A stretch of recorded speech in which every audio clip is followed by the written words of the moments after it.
Pontualidade britânica do Jean, né? Então o Jean, a maravilha do rádio é essa, né? Sempre os improvisos, inversões de bloco, entra um, sai outro e aí a gente vai tocando.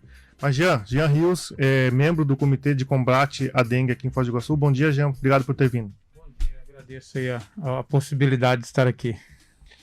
Jean, né, vamos falar um pouco de dados, mas também vamos falar um pouco de alerta, o histórico e cuidados, sobretudo cuidados.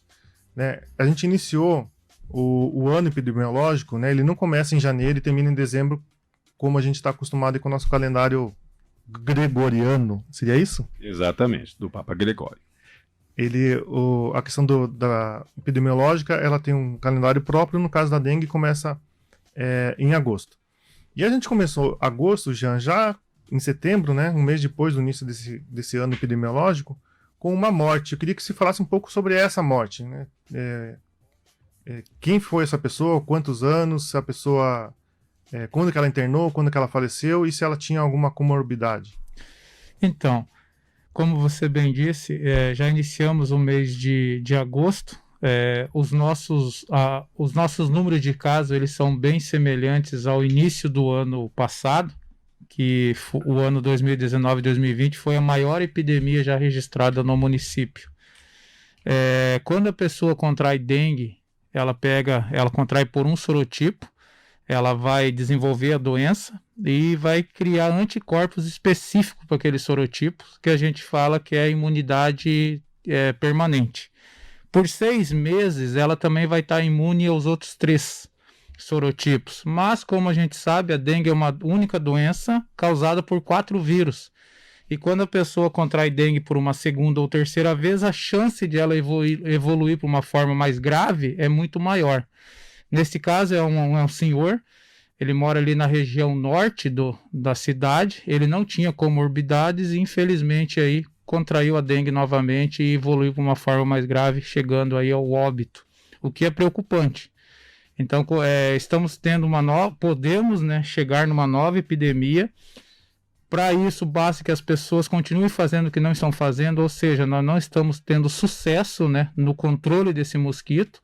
Isso faz com que o mosquito esteja em índices elevados, e quanto maior a quantidade de mosquito próximo a nós, maior a probabilidade de ele se alimentar de uma pessoa com dengue e também transmitir a doença. Infelizmente, essa é a nossa realidade. Triste realidade, preocupante, né, Jean? Que idade que tinha esse senhor?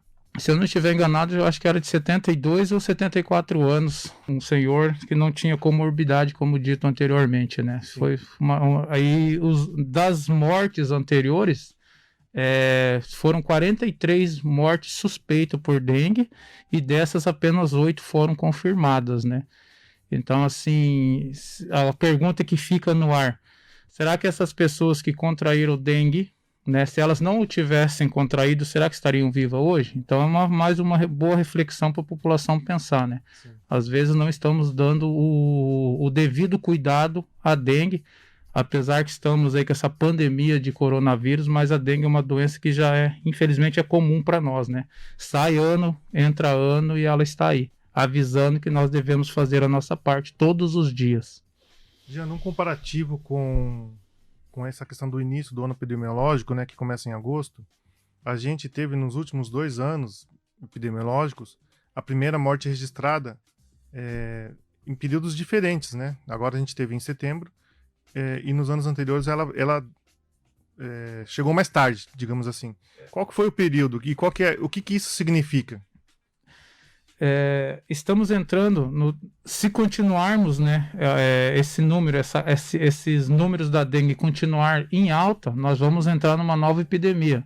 Seria a 3ª epidemia seguida, certo? O pico das epidemias, eles acontecem lá pelos meses de março, abril e maio, né, que onde tem uma quantidade muito grande de casos e, infelizmente, aí ocorre mais casos de óbito. Esse óbito agora, nesse período, que até então nós tínhamos um período como de baixa, né?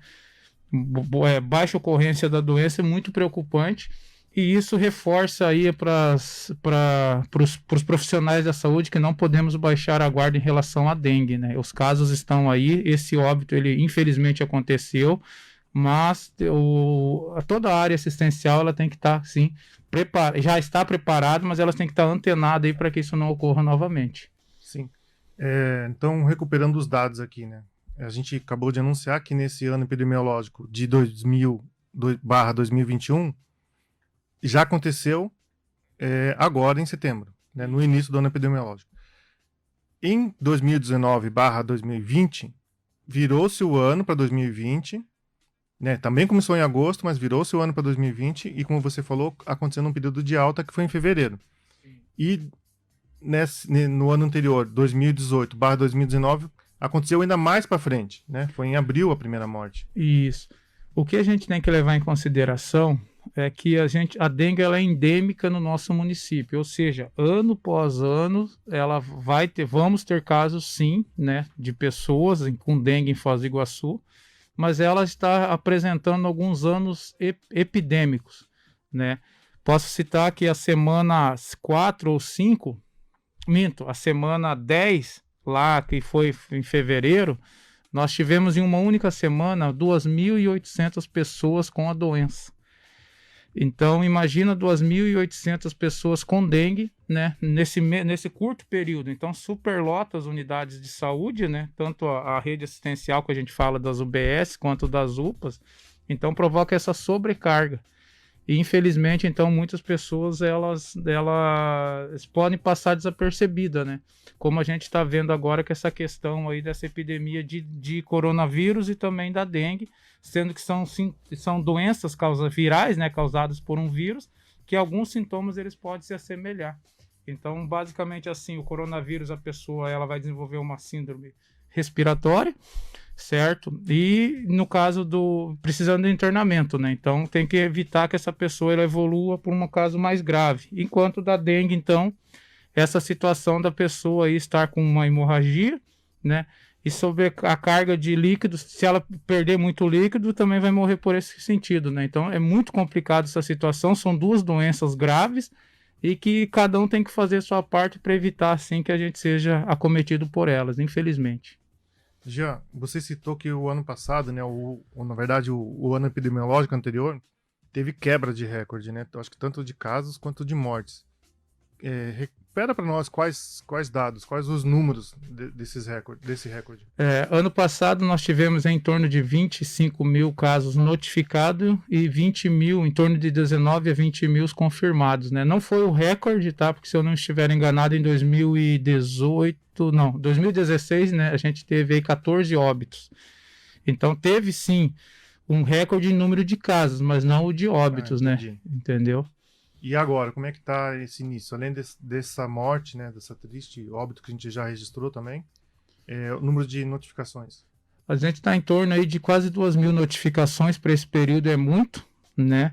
E resumindo, a referência, né, da pessoa que apresentar sintomas, elas deve procurar uma unidade básica de saúde, entendeu? As UPAs, no caso, são pacientes que já desenvolvem uma forma mais grave, mas ela passando pela UBS, ela vai ser acolhida, vai ser feita a classificação de risco, né? Sabendo que 80% eles vão ficar ali no grupo A, que é dengue clássica, né? E aquelas pessoas que, né, apresentarem algum sinal ou sintomas de alarme, ela vai ser encaminhada para uma UPA. Então, na UBS, ela vai fazer ali a notificação, vai ganhar o seu cartãozinho da dengue, e vai ser assistida ali pelos agentes de saúde daquela UBS. Então, se a gente conseguir respeitar esse fluxo, né, a gente consegue diminuir o impacto causado nas UPAs e hospitais. Sim. Já, mas agora é uma situação... Ficou evidente, né, que que o cenário é preocupante. Aí uma pergunta inevitável, né? O que a prefeitura tem feito de diferente em relação aos anos anteriores? Porque a prefeitura tem os dados, né? Isso vem da gestão retrasada, da gestão passada e da atual gestão.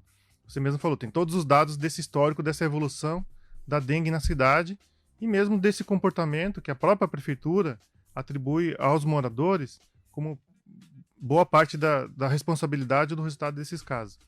Sabendo disso, eu te pergunto, o que a prefeitura tem feito de diferente, ou o que ela fará de diferente nesse ano para que isso não ocorra e não gere uma outra pandemia, como você falou, um outro problema ainda maior daquilo que a gente já tem hoje, que é no caso do coronavírus, mas o próprio agravamento da dengue também, por si só, já é um problema grandioso. Uhum.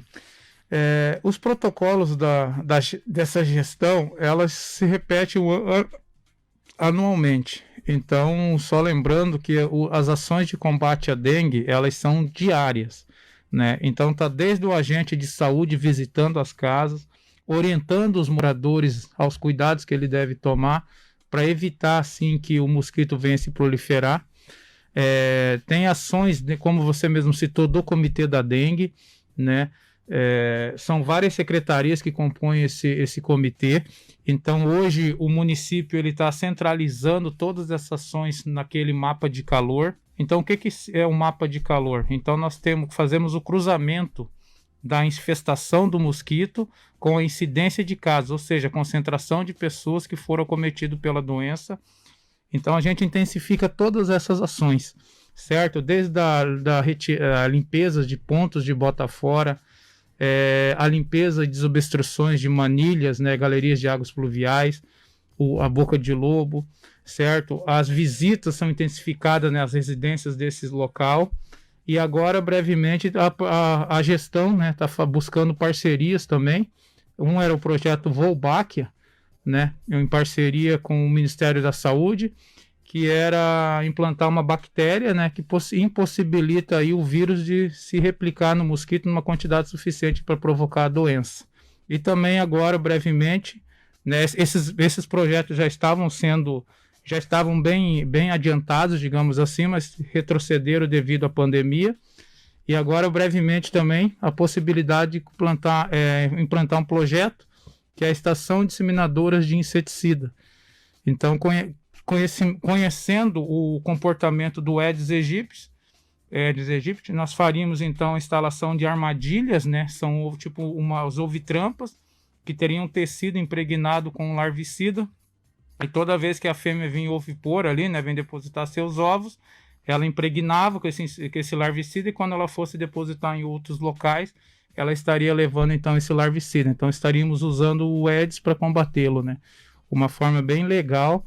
Mas, infelizmente, esses dois projetos eles tiveram prejuízo devido a essa pandemia do coronavírus, não conseguimos implantar a tempo. Mas esse não conseguir implantar a tempo significa que para esse novo ciclo que a gente vai enfrentar, né, esse novo desafio aí, não vai dar tempo de iniciar agora no final do ano ou no auge dos casos de dengue, como você falou, que são no verão? Nós temos que... para você implantar um projeto, você tem que ter conhecimento. Esse conhecimento, então, é uma parceria do CCZ com a Fiocruz, né? A Fiocruz é um dos grandes centros de pesquisa do Brasil. Esse projeto da Wolbachia ele foi suspendido, né? Teve essa suspensão, não sabemos ainda uma data, mas dessa estação disseminadora do inseticida, as EDES, nós já estamos conversando. Pode ser que conseguimos instalar até o fim desse ano, né? E em relação aos fumacê, né? Sempre a população, algo muito visível, né? A população comenta, o carro do fumacê não passou aqui no nosso bairro.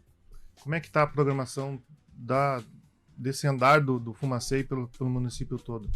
Só explicando, que o fumacê, apesar que muitas pessoas reclamam, o fumacê não é para ser usado assim, como é que a gente fala, de livre e espontânea vontade. Tanto que o município de Foz tem 2 veículos próprios.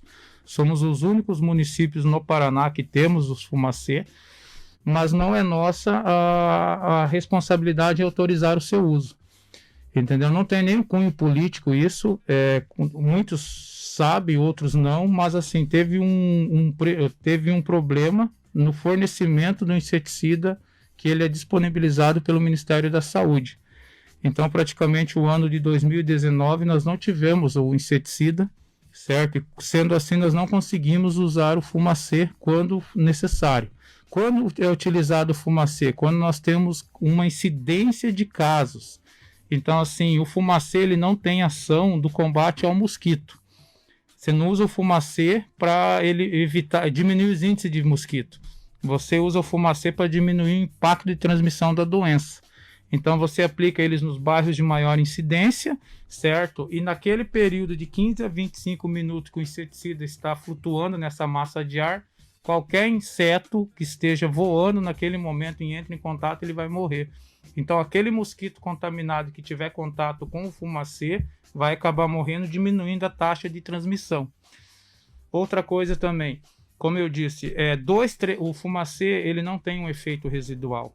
Certo? Então ele só fica ativo naquele tempo. Depois disso ele evapora ou cai. Ele não tem mais esse efeito. Então, assim, 2, 3 dias após, aquela população, se não eliminar os criadouros, ela vai, no caso, ela vai voltar aos seus números naturais.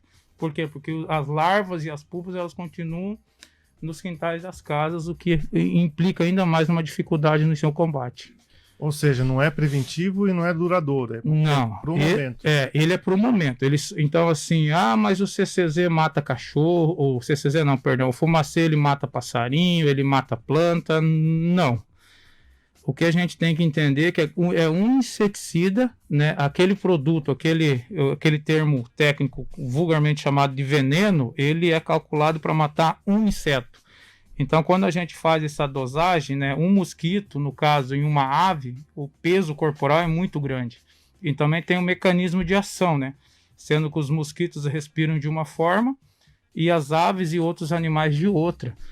Entende? Então, nós recebemos muitas ligações, né, de algumas pessoas dizendo que o fumacê está matando passarinho, que matou cachorro, que derrubou, que a pessoa estava indo para o mercado, passou fumacê, ela passou mal. Então, assim, só para explicar rapidamente sobre isso, é um inseticida. Esse inseticida não é o CCZ, né? É o Ministério da Saúde que adquire. Para ele adquirir, ele vai ter certificação na Anvisa. Ele tem vários critérios que eles precisam obedecer para ser utilizado em saúde pública, certo? Nesse período, então, a gente só utiliza ele pela grande quantidade de casos da doença, né, que estamos apresentando nessa época do ano.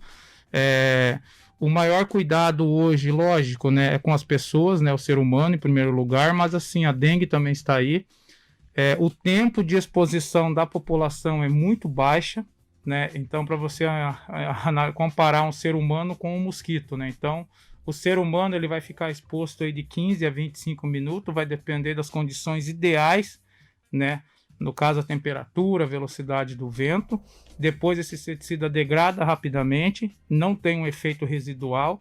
E essa pessoa, então, teve esse primeiro contato hoje, digamos assim. Daqui 3 a 5 dias, nós vamos completar um novo ciclo naquela região. Então, o tempo de exposição da população a esse inseticida é muito baixo, né? É muito espaçado o intervalo de tempo. Essa pessoa pode sim desenvolver uma resposta alérgica. Esse inseticida ele não é tóxico acumulativo. Então, se a pessoa apresentar aí uma alergia, 2 a 3 dias, o seu corpo elimina ele, certo? O maior problema mesmo é para os nossos funcionários que aplicam e manipulam esse inseticida dia após dia, e aí no caso não em 15 a 25 minutos, mas durante a sua jornada de trabalho normal, que nesse período é dobrado, né? Eles fazem um turno pela manhã, né, das 4 às 10, e à noite repete das 16 às 22 horas. É puxado. Bom, caminhando para nossa reta final, dito tudo isso, né? Panorama, cenário epidemiológico, né? Começando com casos graves, né? Você apresentou também as medidas que estão sendo tomadas pela prefeitura. Peço que você reforce, então, a orientação geral para os moradores, né? O que fazer com seus lotes, com seus terrenos, como proceder em relação aos terrenos baldios, aos vizinhos. Qual que é a orientação que você pode dar, né, para que cada um faça a sua parte no combate ao mosquito? Mais do que nunca, a gestão, né, o poder público, ele precisa da colaboração, do apoio da população. Lira após Lira, né, o Lira, que é o levantamento de índice rápido, ProEdis, ele vem mostrando que entre 60% a 70% dos criadouros do mosquito são depósitos reciclados, certo? Hoje nós temos um projeto da coleta seletiva que atende 100% do município, e ele passa semanalmente. Então, assim, a população ela pode fazer a parte dela e deve fazer a parte dela. Então, primeiro, fazendo a limpeza do seu quintal, disponibilizando esses objetos para coleta seletiva. O caminhão do lixo orgânico, né, da coleta de lixo, ele passa a cada 3 vezes, né, na semana na casa dessas pessoas. Mas eu faço a minha parte e o meu vizinho não faz. Infelizmente é isso mesmo. É uma pequena parcela da população, ela não toma os cuidados devidos. Um Aedes aegypti, ele pode voar, né? Geralmente ele fica próximo ao local que ele nasceu, mas se faltar água ou alimento, ele pode voar até 3.000 metros. Então, assim, você faz a tua parte, teu vizinho não faz a parte dele. 3.000 metros? 3.000 metros. Até 3 quilômetros esse mosquito pode voar. Certo? Digamos, então, que um vasinho de planta, um copinho, ele é responsável, então, em infestar aquele quarteirão. Imagina, então, uma piscina, uma caixa d'água, certo? Uma cisterna, um local que não é bem cuidado, que tem um grande volume de água, ele é responsável até infestar um bairro. Então, assim, além do cuidado com a sua própria casa, a população ela também deve denunciar, certo? Então, assim, o 0800 450 156, né, que é o telefone da Ouvidoria Geral, tem o aplicativo 156 FOS. É imprescindível que a população, ao fazer sua parte e ver ali que os seus vizinhos não estejam cuidando, que eles denunciem também. Muitas vezes nós estamos trabalhando num bairro, né? E esse bairro aí é uma região mais crítica, as nossas equipes estão lá, e aí o morador ele tem uma situação lá de um vizinho que tem uma casa abandonada, um terreno baldio com mato alto, até o tempo de chegarmos lá já pode ser tarde. Então a população tem que fazer a parte dela e nos ajudar então denunciando esses locais em que a população também não estejam cuidando, né? O 0800 450 156, que é a Ouvidoria Geral. Tem o aplicativo 156 FOS, esse aplicativo é muito bom, a pessoa pode ir lá tirar uma foto, essa foto já vale já até como uma primeira visita, né? E pela foto também, esse aplicativo ele consegue determinar as coordenadas geográficas, muito legal isso, e aí fazendo com que seja pontual. Muitas vezes o que a gente vem ao longo do tempo, né? A pessoa fala, tem uma situação, uma casa... tem uma piscina abandonada na casa, uma piscina sem tratamento na casa tal, endereço tal, né? Até você chegar lá e encontrar é muito complicado, né? Né? Às vezes a pessoa não tem o endereço certinho, então assim, com essas coordenadas geográficas facilita muito a vida dos nossos fiscais, digamos assim. Sabendo que o CCZ não tem poder de multa, tá? Sim. Essas situações são passadas diretamente para a Secretaria da Fazenda. Beleza. Esse foi Jean Rios, membro do Comitê de Combate à Dengue aqui de Foz do Iguaçu, trouxe todas as informações, Moacir, a respeito do cenário, dos dados, e também, né, levantando essa questão da população fazer sua parte e também indicando quais as ações que a Prefeitura tem adotado em relação ao combate da dengue. E ao contrário do coronavírus, que a gente não conhece, a dengue já é parceira nossa de mais de 20 anos, então não tem mais muito o que falar, né, Jean, com relação a isso. É mais ficar esperto, cuidar do seu quintal, né, qualquer tampinha d'água já é um foco, né? Sim. Como a gente fala, né, o coronavírus ele veio para mostrar que por mais que a gente, como sociedade, né, a gente vem acompanhando, apesar do aumento dos casos, as pessoas ainda não tomaram isso como uma verdade. A grande quantidade de pessoas que se concentram sem máscara, entendeu? Isso só reflete o que nós já passamos com a dengue, né? Estamos preocupados com a dengue, mas você sai na rua, a pessoa joga lixo na rua. Esse lixo é levado pela enxurrada, entope bueiros, sem contar também que a pessoa faz a poda do seu quintal, joga em terrenos baldio. Isso. É muito complicado. Precisamos nos unir aí para vencermos essas duas doenças. Verdade, já. É isso, né, Palmar? É isso. Mais uma vez, muito obrigado pela sua atenção, pelo seu tempo aqui à Rádio Clube. Desejo um ótimo sábado para ti e um bom final de semana também. Muito obrigado e bom final de semana e feriado para todos. Exatamente. Muita atenção nessa questão da dengue, é uma doença que a gente pode prevenir, né? Então é só ter atenção. Marco Zero, onde tudo começa.